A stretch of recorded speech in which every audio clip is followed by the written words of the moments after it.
What is going on to all you lovely people out there, and welcome back to my channel. I just got out of seeing Venom: The Last Dance, and this is my out-of-theater reaction. Let me tell y'all something before we get into it. I'm not a fan of this franchise. I'm going to say that right now. Not a fan.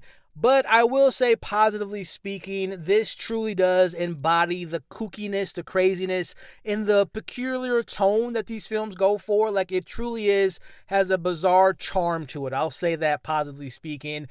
Tom Hardy, you can tell he's having fun. He loves his character, even though it's not the Eddie Brock / Venom that I've come to kind of love growing up as a kid, watching Spider-Man animated TV shows and whatnot. But you can tell he's having fun.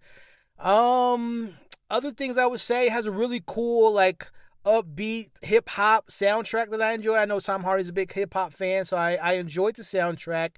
There are some interesting action sequences, especially in the third act. I'll give the third act that. There's some wackiness going on, but there's a lot of visual entertainment. I'll leave it at that.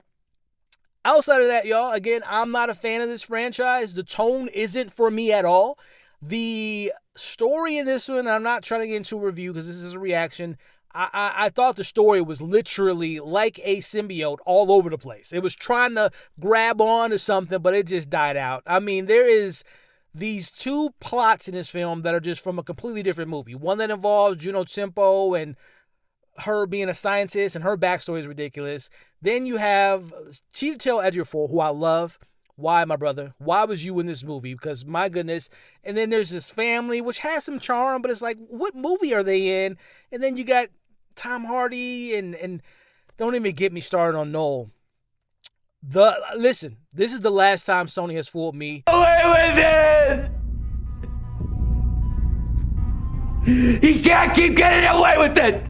With these villains that they're hyping up, and Noel, why? Why? What was that? I'll just leave it at that. And I'm going to leave this reaction by saying, if you like these films, hell, if you love these films, you're going to love this one. It has all the kookiness, the wackiness. It's probably the best of the franchise, which is a disaster for franchise. And I don't know how the hell we got 3 Venoms without... You're going to love it if you like this franchise. But if you are more like me, there is no story. It is a mess of a movie.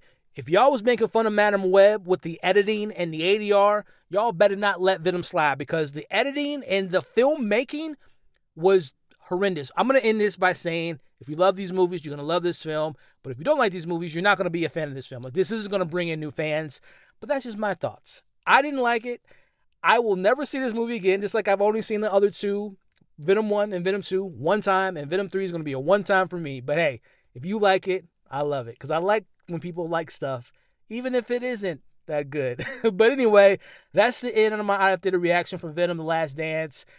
I hope you all that are fans of it have a good time, because Tom says it's the last one, and I really hope it is. But let me know your thoughts in the comments if you're excited for it, if you plan on buying tickets to check it out this weekend, and let's have some fun. Thank you all for watching this out there the reaction. I probably won't do a review. This will serve as my review. There you go. But be safe out there. You all are awesome, and I'll catch you on the next video.